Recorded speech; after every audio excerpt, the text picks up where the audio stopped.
بسم اللہ الرحمن الرحیم۔ حضرات، ملک کے حالات تیزی کے ساتھ تبدیل ہو رہے ہیں اور یہ کہنا مشکل ہے کہ مثبت پیرائے میں بدل رہے ہیں حالات کی خرابی کو دور کرنے کے لیے یا اس کو مزید انوائٹ کرنے کے لیے۔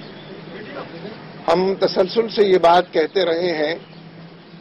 کہ ملک کے اندر اس طرح کے پارلیمانی نظام میں مفاہمت کی پالیسی صرف حکمرانوں کو فائدہ پہنچاتی ہے اور عوام الناس کے دکھوں میں اور مسائل میں اضافہ کرتی ہے۔ وقت نے اس بات کو ثابت کیا ہے کہ مفاہمت کا فائدہ زرداری صاحب کو پہنچا ہے، ان کے حلیفوں کو پہنچا ہے، لیکن پورے ملک کے عوام ڈرون طیاروں کے حملوں کے زد میں بھی ہیں، امریکہ کی نت نئی جو خرابیاں ہیں ان کی زد میں بھی ہیں، اور خود حکمرانوں نے جس طرح مہنگائی اور بے روزگاری میں اضافہ کیا ہے وہ بھی کسی سے مخفی نہیں۔ اس لیے اب پہلی مرتبہ منظرنامے میں ایک مضبوط حزب اختلاف کے آثار پیدا ہوئے ہیں۔ ابھی کہا نہیں جا سکتا کہ مضبوط حزب اختلاف بن سکے گی یا نہیں بن سکے گی، لیکن ناگزیر ہے کہ کیسی تمام پارٹیاں مل کر منیمم ایجنڈے پر کم سے کم نکات پر اتفاق کر کے حالات کو سدھارنے کی اور امریکہ نواز اور عوام دشمن حکومت سے نجات پانے کی کوشش کریں۔ ایم کیو ایم کے حوالے سے جو ان کے بیانات ہیں اور جو ان کے دلائل ہیں وہ تو وہی ہیں جو اس سے پہلے بھی 7-8 مرتبہ حکومت سے علیحدگی کا اعلان کر کے وہ دے چکے ہیں، لیکن خود پیپلز پارٹی کے جو بیانات ہیں اس سے اس کا اندازہ ہوتا ہے کہ شاید اب راستے مسدود ہو گئے ہیں اور ایم کیو ایم کے لیے جو نرم گوشے پائے جاتے تھے وہ ختم ہو گئے ہیں، کیونکہ ان کی طرف سے بیانات میں ایم کیو ایم کو حزب اختلاف ہی میں آنے کی دعوت ہے۔ ہم یہ سمجھتے ہیں کہ اگر وقت اور حالات اور خود اپنے تجربے سے ایم کیو ایم نے بھی سیکھا ہو تو اسے حزب اختلاف کی ایک اہم پارٹی کی حیثیت سے رول ادا کرنا چاہیے، اور اس رول میں یہ بات شامل ہے کہ بوری بند لاش کے کلچر سے، بتہ خوری کے کلچر سے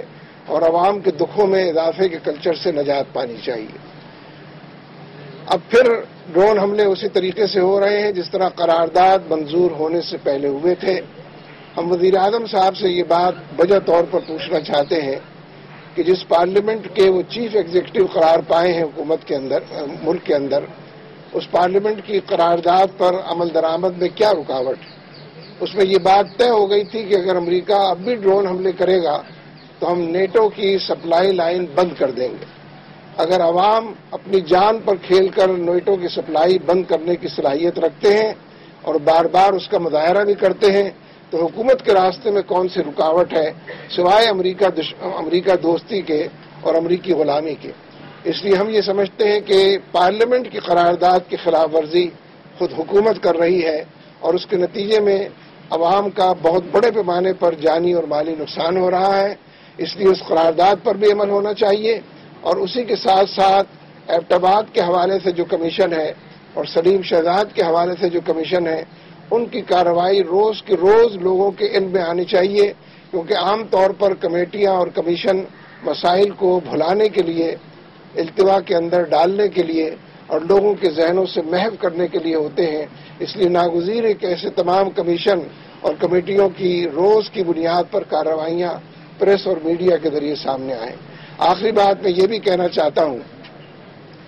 کہ سوات اور بنیر میں، اور آپ سے درخواست کر رہا ہوں، فوج تو بار بار کہہ چکی ہے کہ ملٹری آپریشن ان کا کامیاب ہو چکا ہے۔ ہم بار بار کہتے ہیں کہ وہ اپنی فوج کو ان علاقوں سے واپس کیوں نہیں بلاتے اگر ملٹری آپریشن کامیاب ہو چکا ہے، اور آئی ایس پی آر کے بجائے پاکستان کے آزاد میڈیا کو وہاں جانے کا موقع کیوں نہیں دیتے تاکہ صحیح رپورٹنگ ہو سکے، کیونکہ ہمارے علم کی حد تک ماورائے عدالت قتل کی وارداتیں مسلسل ہو رہی ہیں اور بہت ذمہ دار لوگ اس کے اندر انوالو ہیں۔ اس لیے ناگزیر ہے کہ ان علاقوں سے فوج کو واپس بلایا جائے، مفاہمت کی سیاست یہاں پر کی جائے، جرگے کی اور مذاکرات کی میز بچھائی جائے، اور آزاد میڈیا کو وہاں جا کر رپورٹنگ کرنے کی اور جو کچھ دیکھ رہے ہوں اس کو لوگوں تک بتانے کی پوری طریقے سے آزادی میسر آئے۔ بہت شکریہ۔ کشمیر الیکشن کے بارے میں کوئی پارٹی ایسی نہیں ہے جس نے یہ نہ کہا ہو کہ دھاندلی ہوئی۔ پیپلز پارٹی نے بھی یہ الزام لگایا ہے، الزام انہوں نے نون پہ لگایا ہے۔ نون نے بھی یہ بات کہی ہے، الزام انہوں نے پیپلز پارٹی پر لگایا ہے، ایم کیو نے بھی یہ بات کہی ہے، ایک چھوٹے سے الیکشن میں تھوڑی سی سیٹوں پر اگر جو لوگ الیکشن فیئر نہیں کرا سکتے اور الیکشن کمیشن کو بے اختیار رکھ کر اس کی راستے کے اندر رکاوٹیں ڈالتے ہیں، ان سے یہ توقع نہیں کی جا سکتی کہ وہ پورے ملک کے اندر بھی کوئی فیئر الیکشن کرا سکیں گے اور حالات کو بہتر بنا سکیں گے۔ ہم اس دھاندلی کی مذمت بھی کرتے ہیں اور ہم یہ سمجھتے ہیں کہ کشمیر کی آزادی کی جو تحریک ہے اور پوری دنیا میں اس کی جو گڈ ول ہے اس کو نقصان پہنچانے کا ذریعہ یہ انتخابات بنے ہیں۔ انتخابات کے نتائج سے بھی ظاہر ہوتا ہے اور انتخابات کے کنڈکٹ سے بھی یہی بات ثابت ہوتی ہے۔ بہت شکریہ۔ منور صاحب، ٹھیک ہے کہ جان و مال کی حفاظت حکومت کا فرض ہے، لیکن باقی جو ڈرون حملوں میں اتنی شہادتیں ہو چکی ہیں تو اب کیوں نہیں اپوزیشن ہی یا جو اسمبلی سے باہر جماعتیں ہیں انہوں نے اسٹیپ تو ضرور لیے ہیں، لیکن اس میں کچھ شدت کب تک آتی ہے؟ آپ دیکھ رہے ہیں کہ قوم جت جائے بات سب کے، اگر حکومت نہیں کرتی تو پھر ہم بیٹھے ہیں۔ اصل میں آپ بھی بڑی زیادتی کی بات کرتے ہیں، پھر آپ جا کے کور کریں نا سوات کو، آپ کہیں کہ ہم بیٹھے ہیں، آئی ایس پی آر والوں کا پریکٹس نہیں مانتے، آپ نہیں کرتے نا یہ۔ آپ کہیں کہ ہم بنیر میں بیٹھے ہیں، آپ کہیں کہ یہ جو ڈرون طیاروں نے حملے کیے اس میں کوئی ایک دہشت گرد نہیں مارا گیا ہے، سارے عوام مارے گئے، بے گناہ معصوم لوگ نہیں کرتے نا آپ۔ تو اس لیے جو کام با اختیار لوگوں کے کرنے کا ہے وہ بے اختیار لوگ نہیں کیا کرتے۔ جو کام حکمرانوں کا اور حکومت کے کرنے کا ہے وہ عام آدمی یا عام سیاسی جماعتیں نہیں کیا کرتے۔ گڑبڑ نہیں کرنا چاہیے ہمیں سوالات کو، تاکہ اس کے نتیجے میں ان کو بیل آؤٹ کر دیا جائے حکمرانوں کو کہ وہ تو نہیں کر رہے، آپ کیوں نہیں کرتے؟ تو میں سمجھتا ہوں جس کے کرنے کا کام ہے، جس کو مینڈیٹ ملا ہے، جس کی پارلیمنٹ نے قرارداد منظور کیے، آپ بھی بات کرتے ہیں، اسی بات کو آگے بڑھانا چاہیے۔ سر، جس طرح آپ نے کہا کہ یہ الیکشن چھوٹے سے الیکشن تھے، اس میں یہ نہیں کروا سکے دھاندلی ہوئی، تو جو جنرل الیکشن آ رہے ہیں اس میں آپ دیکھتے ہیں کہ وہ شفاف ہو سکیں گے یا صاف؟ دیکھیے، ہمارے ہاں تو شفاف الیکشن شاید اس کو کہیں گے جس میں صرف 20%، 25% دھاندلی ہو۔ اگر 75% بھی کچھ فیئر الیکشن ہونے کے امکانات ہو تو اس کو لوگ مان لیں گے کہ شفاف الیکشن ہے۔ لیکن پارٹیوں کے جو رنگ روپ نظر آتے ہیں اور ہر قیمت پر پارلیمنٹ میں پہنچنے کے جو عنوانات انہوں نے اپنے لیے سجائے ہوئے ہیں، اس کی روشنی میں کچھ کہنا ابھی مشکل ہے کہ وہ کتنے فیئر ہو سکتے ہیں۔ لیکن اس وقت تو اس بحث کو نہیں چھیڑنا چاہیے۔ یہ ضرور ہے کہ یہ کہنا چاہیے کہ الیکشن کمیشن کو آزاد ہونا چاہیے، با اختیار ہونا چاہیے، کم از کم اتنا آزاد اور با اختیار ہونا چاہیے جتنا انڈیا کا الیکشن کمیشن آزاد اور با اختیار ہوتا ہے، جو وزیر اعظم کو بھی جہاز سے اتروا سکتا ہے اور اس پر پابندی لگا سکتا ہے کہ اس طرح کمپین آپ نہیں چلائیں گے۔ تو اگر یہ ابھی سے پابندیوں کی بات کی جائے اور شرائط رکھی جائے تو امید ہے کہ حالات کو ہم بہتر بنا سکیں۔ صاحب، میاں نواز شریف کا اب جو رول ہے یہ فرینڈلی ہے یا اپوزیشن والا ہے، کیا دیکھتے ہیں آپ؟ جی، میں تو وہی دیکھتا ہوں جو آپ لکھتے ہیں، اسی کو پڑھتا ہوں اداریوں کے اندر اور کالموں کے اندر۔ لیکن میاں نواز شریف صاحب نے ایک ٹرن تو لیا ہے نا،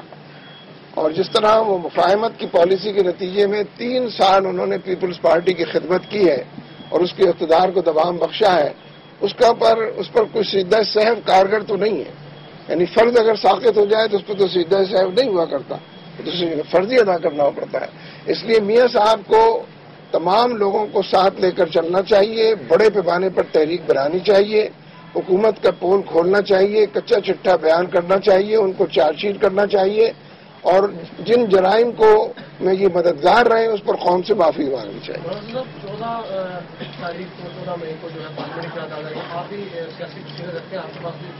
سیاسی قوت ہے، کیا آپ کوئی الٹیمیٹم یا کوئی ایسی اپیل کرتے ہیں کسی ٹائم فریم میں وہ امپلیمنٹیشن کریں اس پر آزاد کی؟ ہم نے تو کراچی میں دھرنا دیا ہے، اس موضوع کے اوپر 2 دن تک مسلسل بات کی ہے، اور اب گجرانوالے میں دھرنا ہے کہ پورے ملک کے اندر بلوچستان کے حوالے سے ہم نے 19 تاریخ شاید طے کی ہے، نہیں 15 تو گجرانوالے کا دھرنا ہے جو بلوچستان میں پورے ملک کے اندر منایا جائے گا، اور خود کوئٹے کے اندر دھرنا بھی ہوگا۔ ہم تو ایشوز 19 کو ہے، ہاں 19 کو ہے وہ،